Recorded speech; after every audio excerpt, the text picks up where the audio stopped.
श्री शिवाय नमस्तुभ्यम। जय गौरी शंकर महादेव की। प्यारे भक्तों, आज की इस वीडियो में हम जानेंगे बैसाख मास में कृष्ण पक्ष में पड़ने वाला पहला प्रदोष व्रत किस दिन रहेगा और इस बार भद्रा काल भी रहने वाला है। तो भद्रा काल कब से कब तक रहेगा, क्योंकि भद्रा का वास मृत्यु लोक में इस बार होगा, तो यह भद्रा समस्त शुभ कार्यों के लिए अशुभ रहेगी।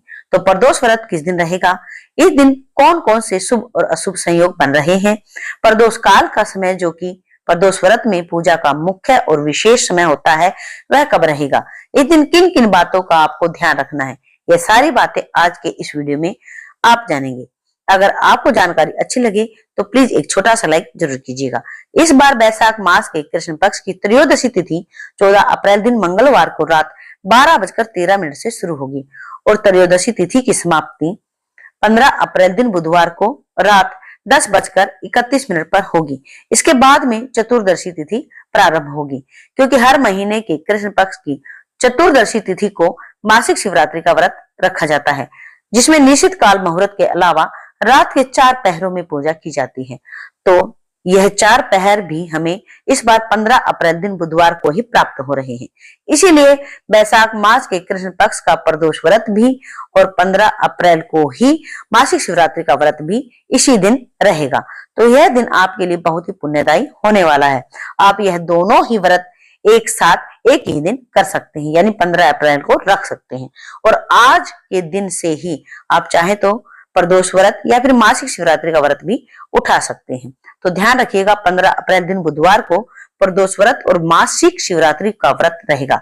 इस दिन ब्रह्म मुहूर्त सुबह 4:33 से 5:21 तक रहेगा।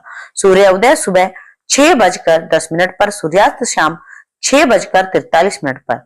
इस दिन ब्रह्म योग दोपहर 1:24 तक, इसके बाद इंद्र योग प्रारंभ होगा। वहीं इस दिन राहु काल दोपहर 12 बजे से 1:30 तक रहेगा। अमृत काल सुबह 7:35 से 9:09 तक रहेगा।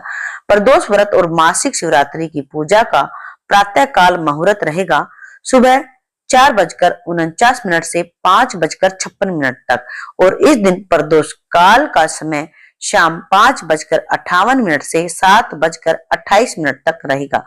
जो भी भक्त प्रदोष व्रत इस दिन रख रहे हैं उन्हें इसी शुभ मुहूर्त में पूजा करने के बाद व्रत खोल लेना चाहिए और प्रदोष काल के समय रुद्राभिषेक जलाभिषेक किया जा सकता है। शिवलिंग पर आप केवल सादा जल या फिर आप दूध मिला जल भी अर्पित कर सकते हैं। विधि विधान से पूजा करके मंत्रों का जप करके कथा सुने और प्रदोष काल में कथा सुनकर अपने व्रत का पालन करें। इस दिन मासिक शिवरात्रि का व्रत भी आप रख रहे हैं तो उन्हें प्रदोष काल में केवल फलाहार कर लेना चाहिए और उसके बाद, क्योंकि आपका मासिक शिवरात्रि का व्रत भी है तो जिसका पालन आपको अगले दिन अन्न ग्रहण करके करना होता है। तो प्रदोष व्रत में आप प्रदोष काल के समय भगवान को कोई भी फलाहार भोग लगा सकते हैं, जैसे कि कुट्टू के आटे से बना कोई भी व्यंजन या मखाने की खीर, लौकी की खीर या फिर सामक की खीर बना करके आप भगवान को अर्पित करें और उसको प्रसाद रूप में ग्रहण करके, जिससे कि आपका प्रदोष व्रत का पालन भी हो जाएगा। वही शिवरात्रि के व्रत का पालन भी आप कर सकेंगे बिना अन्न ग्रहण किए। और मासिक शिवरात्रि का व्रत जो पालन करते हैं हमें अन्न ग्रहण करके ही करना होता है, इससे आपके नियम दोनों ही पूरे हो जाएंगे। उससे पहले आप 4 पहरों की पूजा का मुहूर्त जान लीजिए। इस बार निश्चित काल मुहूर्त रात 11:59 से रात 12:43 तक रहेगा। मासिक शिवरात्रि के 4 पहर की पूजा में प्रथम पहर 15 अप्रैल बुधवार को शाम 6:48 से 9:24 तक रहेगा। बृहस्पति चतुर्दशी तिथि देर से शुरू होगी, लेकिन पूजा का प्रथम पहर इसी समय से ही शुरू होगा। द्वितीय पहर रात 9:24 से 11:58 तक रहेगा। तृतीय पहर रात 11:59 से अगले दिन गुरुवार को सुबह 2:38 तक रहेगा। चौथा पहर 16 अप्रैल गुरुवार को सुबह 2:38 से सुबह 5:15 तक रहेगा।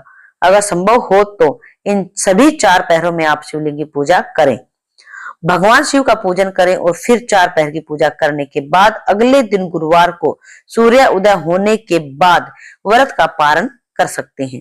चारों पहरों की पूजा संभव ना हो सके तो प्रथम और अंतिम पहर की पूजा भी की जा सकती है।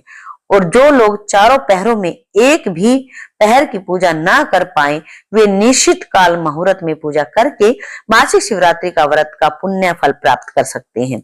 16 अप्रैल दिन गुरुवार को सूर्योदय होगा सुबह 6:09 पर।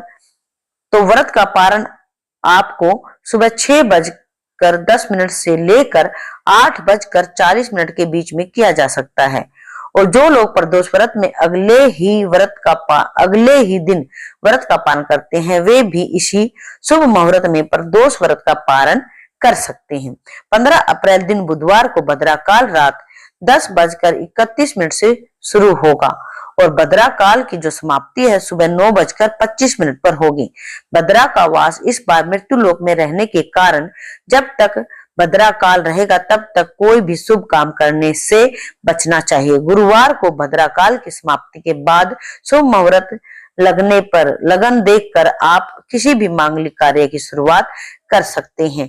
ये थी आज की प्यारे भक्तों जानकारी। अगर आपको जानकारी अच्छी लगी हो तो प्लीज चैनल को सब्सक्राइब जरूर कर लीजिएगा, क्योंकि आपको इस चैनल पर पूजा पाठ और कथा कहानियों की वीडियो मिलती रहेगी। तो प्यारे भक्तों, गौरी शंकर महादेव आप सबकी मनोकामना पूरी करे, आप सभी भक्तों का कल्याण करे और आप सभी पर अपना आशीर्वाद सदा ही बनाए रखे। श्री शिवाय नमस्तुभ्यम। हर हर महादेव।